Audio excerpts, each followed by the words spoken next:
Now, we told you 41 games in. It's the quarter mark of the season, not necessarily mathematically, but Cliff and I, we did not attend an Ivy League university, Elise, so hopefully you won't be too hard on us there. So since it is 41 games in, that's roughly a quarter. So are you ready to hand out some of these quarter awards? Let's do it. Okay, you ready to start? I'm starting us? What are we starting with? Okay. I have my notes. Want to go unsung here? We'll give them some high marks first before we actually hand them out. You see, through 41 games, 24-17 a season ago, 23-18. So one game off the pace. However, one thing we do know is that the schedule last season, nowhere near as daunting as things have been for Craig and company so far this campaign. It's one of the toughest schedules in all of Major League Baseball.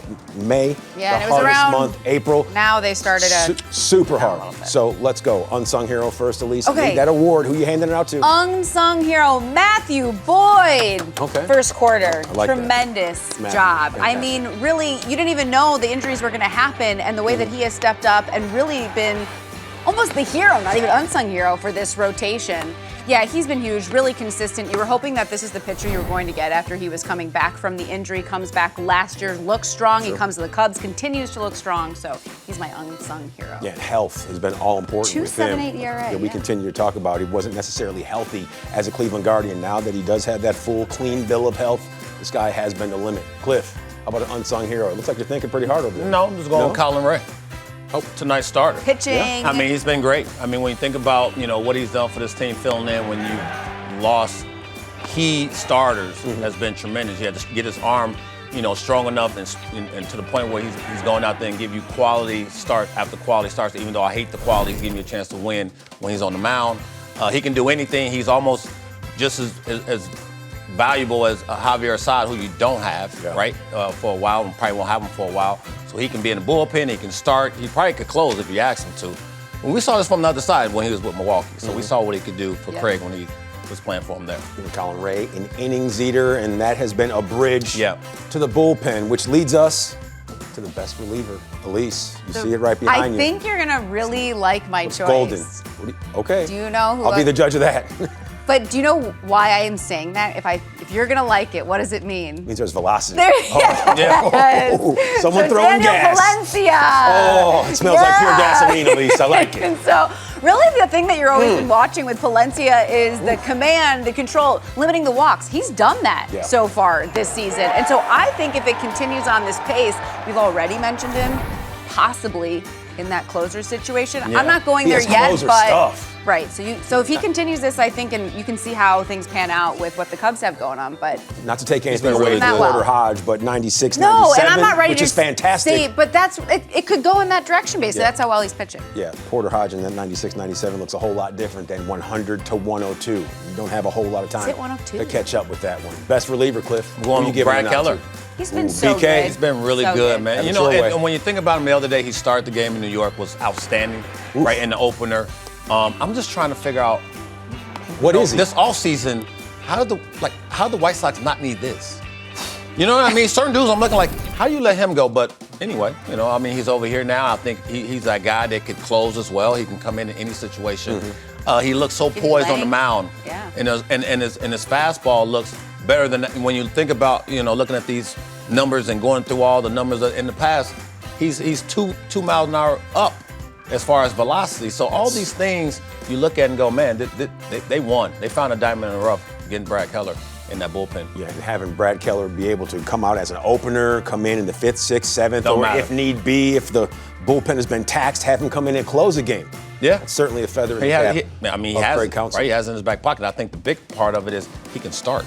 Yeah, that's always what I've been thinking about. In his career. Yeah, he's one of those Swiss Army knives, but not just a regular one. He's one of those old school ones that has the wooden handle, a fork, a knife, a spoon, some tweezers, a toothpick. He can do. What are you do everything. You don't remember those back in the day when you go camping, the Army surplus store?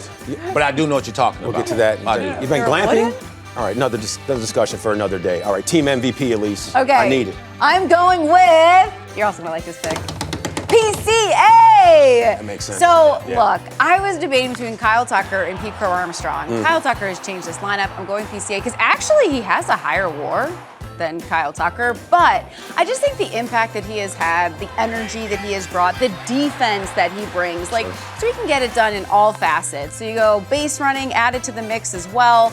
The way he has started out this season, I just think it's like all you can really hope for. It didn't start off like right out of the gate. You kind of almost, I was getting questions like, are you worried about PCA? And I'm like, no. I am never worried about Pete Crow, never. No. Just because when you get to know him and know how he approaches the game, you know that he'll figure it out at some point. I think everyone is surprised by just how much he has figured it out and how he's been so consistent with the power. I think that's really just it. But he's been fun to watch. So yeah, we thought at the very beginning of the season, Pete, he got a bigger bat, trying to get a little extra pop. It didn't look off the very top as if it was working out his way, but everything has started to slow down, and we've seen a superstar in the making. All right, who's your MVP, man? All I will say real quick, once he gets his discipline on the at home plate, an unbelievable problem. It's over.